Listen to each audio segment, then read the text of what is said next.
Acompáñenme a la carta de Pablo a Tito. Y quisiera tomar un par de minutos para introducir la carta y luego, si Dios lo permite, vamos a examinar los primeros 4 versículos de Tito 1. Obviamente la carta empieza con la palabra Pablo.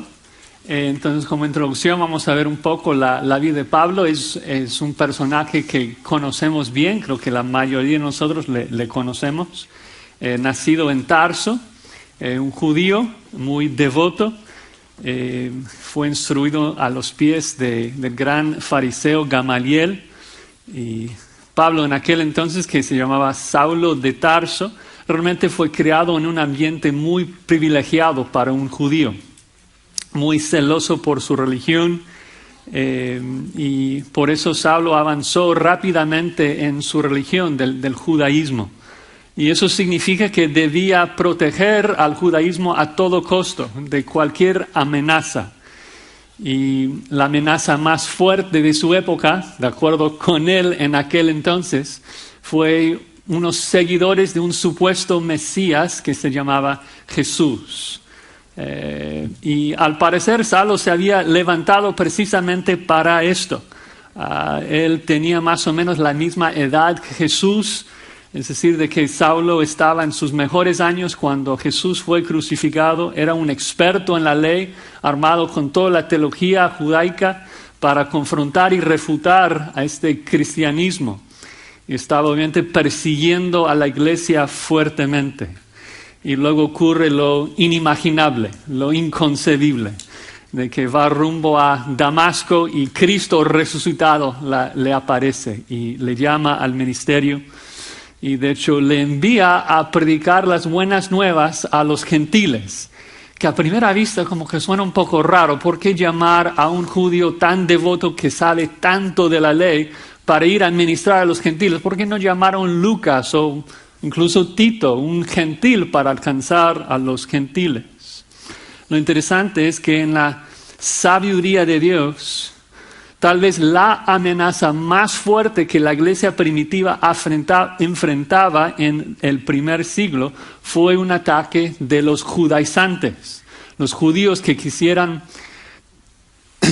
imponer la ley sobre los cristianos en la iglesia. Querían importar todo el legalismo del judaísmo en el cristianismo. Los judaizantes básicamente son un tipo de fariseo que profesaban ser cristianos, pero realmente no lo eran. Solamente les importaba lo externo, la circuncisión, la observación de ciertos ritos, de días, de comidas. Pero en su vida privada eran muy carnales, muy pecadores. De hecho, Pablo, cuando está hablando a Tito de cómo corregir a la iglesia en el capítulo 1, una de las primeras cosas que dice es de que es preciso tapar la boca de los contumaces engañadores, mayormente los de la circuncisión. Entonces es interesante de que Dios realmente preparó a Pablo de manera extraordinaria para ser un experto en la ley de los judíos y poder refutar a los judaizantes y no permitir que ellos introdujeran sus herejías en la iglesia. Ya conocemos por lo menos algo de Pablo.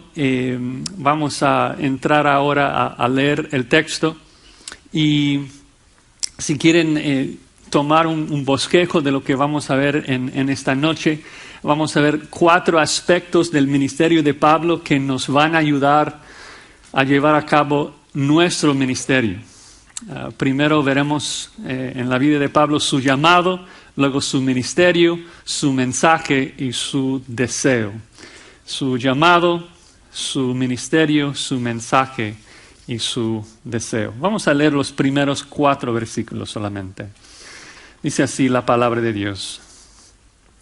Pablo, siervo de Dios y apóstol de Jesucristo, conforme a la fe de los escogidos de Dios y el conocimiento de la verdad que es según la piedad, en la esperanza de la vida eterna, la cual Dios, que no miente, prometió desde antes del principio de los siglos. Y a su debido tiempo manifestó su palabra por medio de la predicación que me fue encomendada por mandato de Dios nuestro Salvador. A Tito, verdadero hijo en la común fe, gracia, misericordia y paz de Dios Padre y del Señor Jesucristo, nuestro Salvador. Vamos a suplicar la ayuda del Señor. Padre Santo, te damos gracias por tu palabra que nos instruye, que nos corrige, y te rogamos en esta noche que tu Espíritu Santo nos ilumine, nos ayude a comprender tu palabra, y que nos dé fuerza para no solamente conocer la sana doctrina, sino de adornarlo en nuestras vidas, de ponerla en práctica. Y lo pedimos para la gloria y la honra de nuestro Señor y Salvador Jesucristo. Amén. Bueno, ya conocemos algo del autor, el apóstol Pablo, y cómo es de que Dios le capacitó y le preparó para escribir la carta. En el versículo 4 nos damos cuenta de que la carta se escribió a Tito, que lleva también el nombre de la carta. Esta carta que Pablo escribe a Tito probablemente fue la carta que escribió a mediados de los 60 después de Cristo. Es la penúltima carta que Pablo escribe antes de su muerte. Entonces Pablo tiene más o menos unos 60 años de edad, ha sido cristiano por unos 30 años y escribe la carta a Tito y lo llama su hijo en la fe. Damos por sentado de que llegó a la salvación, que Tito llegó a la salvación por medio del ministerio de Pablo. Tito es como un Timoteo, un joven que Pablo había discipulado, que había instruido, y es un hombre que Pablo habla muy bien de él, en particular en 2 Corintios, un hermano muy estimado, muy fiel. Y Tito es un gentil, 100% gentil. No fue circuncidado, Pablo lo menciona específicamente. Y tal vez es una de las razones de que Pablo no pudo llevar a Tito a todos los lugares donde llevaba a Timoteo, que era medio judío y circuncidado. Y en términos del contexto del escrito de esta carta, tenemos que regresar un poco al año 30, más o menos después de Cristo, en Pentecostés. En el libro de Hechos, en el capítulo 2, cuando el Espíritu Santo baja y luego Pedro predica ahí ese gran sermón en Pentecostés, Lucas específicamente menciona de que hubo judíos de Creta, de la isla de Creta, que escucharon el Evangelio en ese día. Entonces, judíos que estaban viajando a Jerusalén para celebrar las fiestas judías, y seguramente algunos de ellos se convierten a Cristo y luego después de un tiempo regresan a su casa. Pero Creta, la isla, está muy lejos de Jerusalén y es difícil llegar allí. Es peligroso navegar a Creta. Nos damos cuenta de esto cuando al final de Hechos Pablo tiene su naufragio allí cerca de Creta. Creta es una isla al sur de Grecia en el mar Mediterráneo. Y lo interesante entonces es de que no tenemos registro de que un apóstol haya llegado ahí a esa isla. Entonces creyentes probablemente llegan a la isla en el año 30 después de Cristo. Esta carta se escribe 35 años después. Entonces hay iglesias, hay hermanos que están creyendo, que están evangelizando, es cierto, haciendo un ministerio, pero sin la influencia apostólica, por lo menos de manera presencial. Y gracias a Dios, Pablo finalmente llega allí, está con Tito y encontraba las iglesias muy mal. Hubo mucho legalismo de parte de los judaizantes. Las iglesias ni siquiera tenían ancianos a cargo de las iglesias. Entonces, muchas cosas estaban mal. Y Pablo probablemente hubiera querido quedarse allí y tratar de arreglar la situación, pero él había hecho promesas de llevar el evangelio al oeste, en donde el nombre de Cristo no había sido nombrado. Entonces él simplemente deja a Tito en la isla y le da el mandato de corregir todo lo deficiente. De hecho lo dice en el versículo 5. Dice, por esta causa te dejé en Creta para que corrigieses lo deficiente y establecieses ancianos en cada ciudad. Imagínate la carga, ¿no? De que cada iglesia en toda la isla es deficiente, no tiene ancianos y Tito tiene que ir ahí, ciudad en ciudad, y corregir todo. Pero una pregunta que para mí es interesante cuando estudias la carta en su totalidad es la pregunta de por qué era necesario escribir la carta. Es una carta realmente corta, o sea, 3 capítulos cortos. Pablo fácilmente hubiera podido conversar todo eso en el barco con Tito antes de dejarlo. Entonces es como que ¿por qué dejarlo ahí en Creta, luego viajar a Roma y a la mitad del camino en Nicópolis Pablo se siente, escribe la carta y lo manda a Tito? Unos argumentan, bueno, es simplemente un buen recordatorio, cosas que Tito supo, pero debía ser recordado de ponerlos por obra. Pero creo que cuando pensamos en la tarea que Tito tenía, de ir de iglesia en iglesia y determinar, tú eres anciano, tú no. ¿Tito tenía la autoridad de hacer eso? O sea, aun si fuese pastor, un pastor tiene la autoridad de ir de iglesia en iglesia y determinar quiénes son los pastores y quiénes no. No, ¿quién es el único que tiene esa autoridad? Un apóstol. Entonces, Tito necesitaba una prueba de que estaba trabajando bajo una autoridad apostólica delegada, para que cuando llega a la iglesia comienza a corregir las cosas y nombrar ancianos, y los cristianos dicen, oye, ¿quién eres tú para decirme que soy descalificado del ministerio? Él puede decir, ve, checa la lista de los requisitos, tú no calificas. Entonces Pablo, que claro hubiera querido estar ahí y ayudar, por lo menos está ayudando por medio de una carta. Y la segunda razón que lo menciono es porque muchas veces cuando enseñamos las cartas pastorales, hay miembros de la iglesia que piensan, esa carta no es para mí, esa carta es para los pastores de la iglesia. Pero no puede ser. O sea, en primer lugar, porque toda la Escritura es útil para nosotros, para santificarnos. Pero en segundo lugar, porque el contexto de la carta nos demuestra de que esta carta es un manual para la iglesia para entender cómo gobernar, cómo corregir los problemas en cada y cualquier iglesia. Es un manual corto y conciso de todo lo que la iglesia necesita. Primer capítulo trata con sus líderes, tanto los buenos como los malos, en la segunda mitad del capítulo. Y luego en los capítulos 2 y 3 habla de la sana doctrina que produce vidas santas.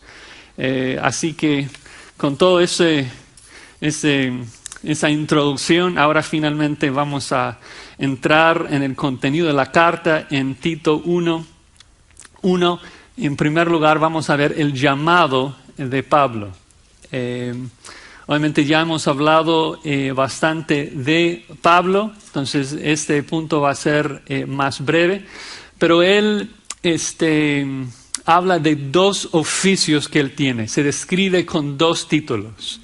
Dice Pablo, siervo de Dios y apóstol de Jesucristo. Siervo, en griego muchos de ustedes saben, significa esclavo.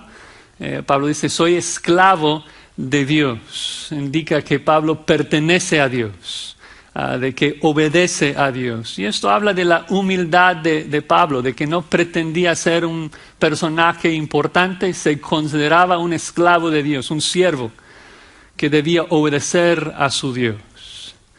Lo interesante es que también la frase siervo de Dios se usa 7 veces en su totalidad en toda la Biblia y casi siempre se aplica a Moisés. 5 veces de las 7 dice Moisés, siervo de Dios. Moisés, siervo de Dios. Luego una vez Santiago empieza su carta, Santiago, siervo de Dios, y Pablo en esta carta, Pablo, siervo de Dios. Entonces la frase, aunque demuestra humildad, aunque habla del deseo de Pablo de servir a Dios, también es una frase que indica un servicio especial de liderazgo y de autoridad. Es como decir en el Antiguo Testamento también, varón de Dios, que Elías fue un varón de Dios, que habla de su servicio especial a Dios, de su lugar único en el plan de Dios. Ahora, la segunda frase, apóstol de Jesucristo, es similar, de que por un lado, en particular en el primer siglo, no es una palabra así sofisticada ni elevada como lo es ahora. Simplemente habla de un enviado, es una persona que lleva algo a otra persona. Cuando pensamos en ese contexto y pensamos en la gente que envía paquetes y la persona que llega a tu casa, como que no hay como muy alta estima de esa persona necesariamente que trabaja para una compañía que lleva paquetes. Entonces, decir soy apóstol, soy enviado, ese término en sí no habla mucho. Lo que le da peso, lo que le da importancia es la persona que está enviando a Pablo, de que es un enviado de Jesucristo, es un apóstol de Jesucristo, de que Cristo es la persona que está enviando directamente a Pablo, y esto denota entonces su autoridad, de que todo lo que Pablo hacía lo hace bajo el encargo de Jesucristo. Jesucristo le ha dado una misión y lo que él está haciendo es simplemente llevar a cabo la misión de Jesucristo en esta tierra. Fue comisionado para cumplir una misión. Y creo que es por eso que existe mucha confusión en nuestros días acerca de los apóstoles. Porque la palabra, el término apóstol, se aplica a diferentes personajes en la Biblia, en diferentes contextos. Sabemos de los 12 apóstoles que fueron enviados directamente de Jesucristo. Pero luego leemos más tarde que la iglesia de Antioquía envía a Bernabé a hacer una obra misionera. Entonces la Biblia también llama a Bernabé un apóstol. Y hay gente que dice, esto prueba de que puede haber apóstoles después de los 12. Cuando no con la autoridad que tenían los 12 apóstoles, porque ellos fueron enviados de parte de Jesucristo. Bernabé no fue enviado de parte de Jesucristo, fue enviado por parte de la iglesia en Antioquía. En términos de los que fueron enviados de parte directa de Cristo, hubo los 12 y Pablo y punto, no hay más. Y sabemos esto porque para ser enviado directamente por Jesucristo, uno tenía que haber visto a Cristo resucitado. Esto Pablo lo dice de manera explícita, aunque es obvio, en 1 Corintios 9, es obvio de que para ser enviado por Cristo, uno tiene que estar hablando con Cristo y recibir ese mandato. Pero en 1 Corintios 9, cuando Pablo está probando su apostolado, él hace la pregunta retórica, ¿no soy apóstol? Claro que sí. ¿No soy libre? Claro que sí. ¿No he visto a Jesús, el Señor nuestro? O sea, como prueba de su apostolado, yo he visto a Cristo resucitado. Y digo que esto prueba que Pablo fue el último apóstol, porque si avanzas a 1 Corintios 15, cuando Pablo está hablando de la resurrección de Jesucristo, dice lo siguiente, 1 Corintios 15, comenzando en el 3.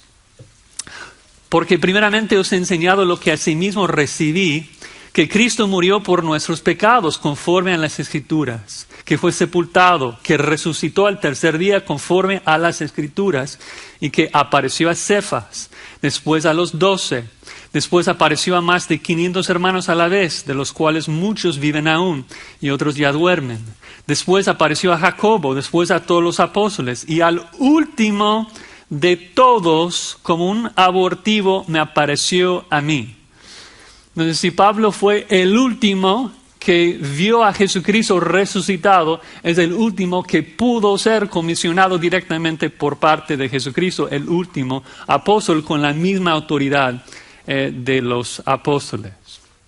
Entonces, en resumen, Pablo dice que es un siervo de Dios, un apóstol de Jesucristo, que realmente es un gran ejemplo para nosotros. Si Pablo percibía su ministerio de esa manera, de que soy un siervo de Dios que quiero servir los propósitos de Dios, soy simplemente un enviado de Jesucristo que quiere cumplir la misión que Cristo me ha dado. Si el gran apóstol Pablo vio su ministerio así, ¿cuánto más nosotros debemos vernos así? como simples siervos de Dios, esclavos de Dios, que queremos usar los dones que tenemos, cumplir el ministerio que Dios nos ha dado, que es diferente en cada caso. No tenemos el ministerio de Pablo, pero cada uno de nosotros tenemos un ministerio en la iglesia, o de servicio, o de enseñanza, o lo que sea. Pero la pregunta es cómo vemos nuestro ministerio. Y creo que debemos de imitar el gran ejemplo de Pablo, que veía su ministerio con tanta humildad. Bueno, nos muestra el deseo de Pablo de servir a Dios, pero luego después de eso nos va a hablar de cómo servía a Dios, a qué fue enviado a hacer, cuál era su misión.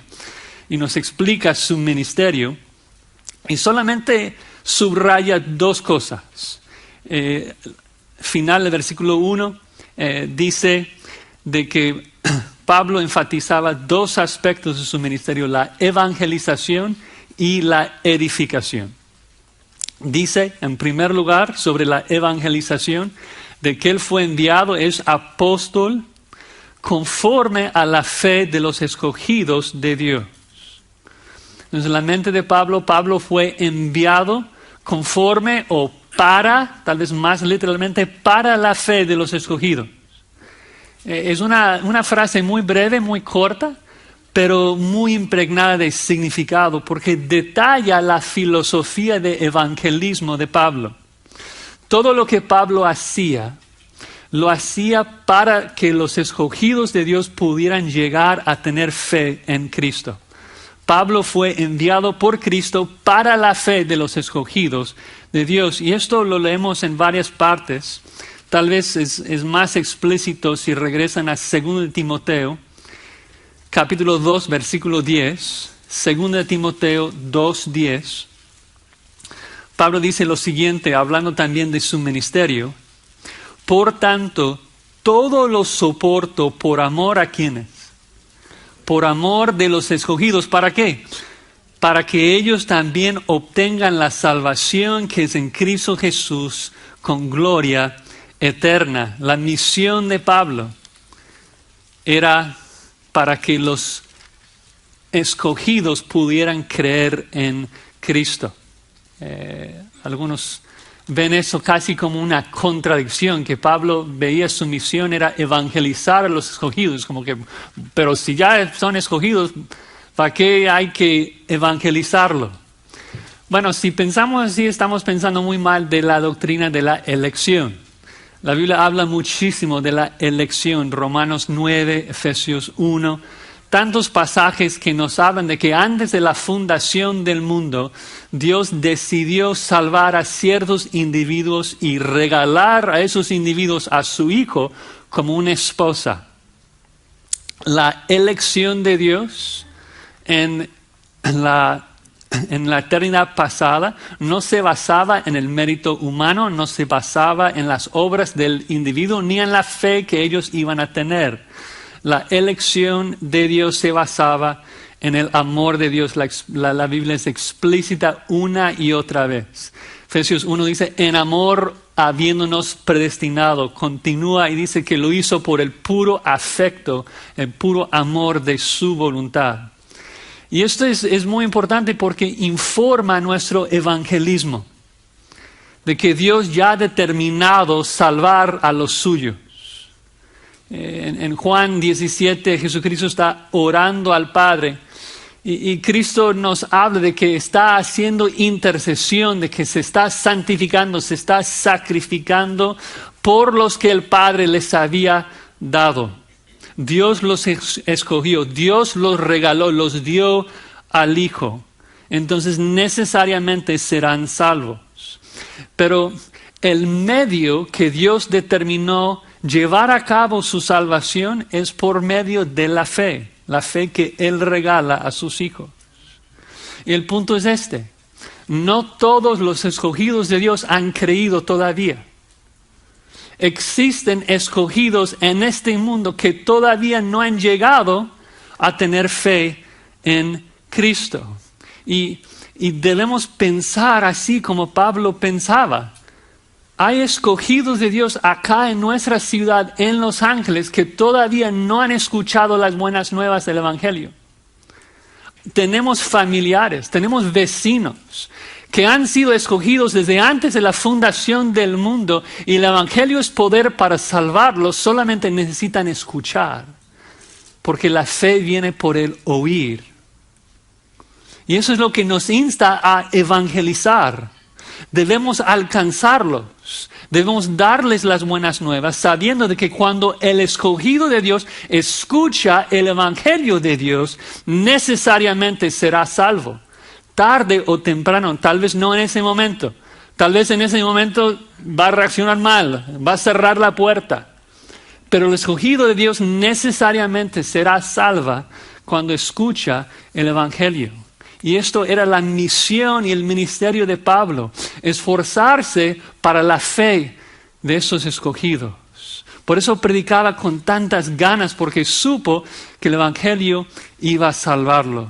Nosotros no tenemos el deber de convertir a nadie, no tenemos el deber de salvar a nadie. Solo tengo que predicar el Evangelio a todo el mundo, predicar el Evangelio a todos los hombres, para que cuando un escogido de Dios escuche, tenga fe y sea salvo. Algo interesante cuando vemos la vida de Pablo y su evangelización. En su primer viaje misionero es perseguido terriblemente y no pasa más de un par de meses en cada ciudad. Lo mismo pasa en su segundo viaje misionero, que está siendo perseguido por todos lados, y luego finalmente llega a una ciudad en donde queda más de un año, queda 1 año y medio más o menos. Y predica y mucha gente llega a la salvación. ¿Y sabes la frase que le dio tantas ganas de predicar? Es que cuando llega a Corinto, Dios le dice eso: tengo mucho pueblo en esta ciudad. Ya estaban allí, ya habían sido escogidos desde antes de la fundación del mundo. Pablo solamente tenía que darles el mensaje. Pero ya Dios los consideraba como parte de su pueblo, ¿no? Entonces, no sabemos obviamente quiénes son esos escogidos, pero por eso predicamos a todos, ¿no? Porque hay escogidos de Dios en esta ciudad que todavía no han sido regenerados, que todavía no han tenido fe en Jesucristo. Y el medio que Dios ha escogido para que ellos lleguen a la fe y a la salvación es por medio de la predicación del Evangelio. Bueno, esto es el primer aspecto del ministerio de Pablo, la evangelización, llevar el mensaje a los escogidos. El segundo aspecto dice que fue enviado por Cristo para el conocimiento de la verdad, que es según la piedad. Y en mi opinión, este es probablemente el tema central de esta carta, de que el conocimiento de la verdad produce piedad. El conocimiento de la verdad produce piedad. Esa frase, conocimiento de la verdad, es otra frase que agarra un significado en particular. La frase siempre denota salvación en el Nuevo Testamento. Llegar a conocer la verdad significa llegar a la salvación. 1 Timoteo 2:4, 2 Timoteo 3:7, Hebreos 10:26, hay una lista de instancias en donde conocer la verdad equivale a ser salvo. Lo que Pablo está argumentando es de que los escogidos, cuando tienen fe, se convierten, lleguen a conocer la verdad. El medio, por decirlo así, que Dios utiliza para que el escogido tenga fe es por medio de conocer la verdad. Y va a retomar este tema en el versículo 3 cuando habla de la predicación. Pero acá lo que quiere enfatizar es de que el momento que el escogido conoce la verdad y llega a creer la verdad y ser salvo, de que esa verdad tiene el propósito de producir piedad en su vida. El contexto de la carta de los judaizantes, los falsos maestros que vivían en fornicación, que vivían en pecado, es de suma importancia conectar la falsa doctrina con vidas sucias y llenas de pecado y conectar la sana doctrina con vidas santas. Pablo quiere que entiendan que la sana doctrina no solamente salva, sino que también santifica. La sana doctrina produce vida santa, siempre.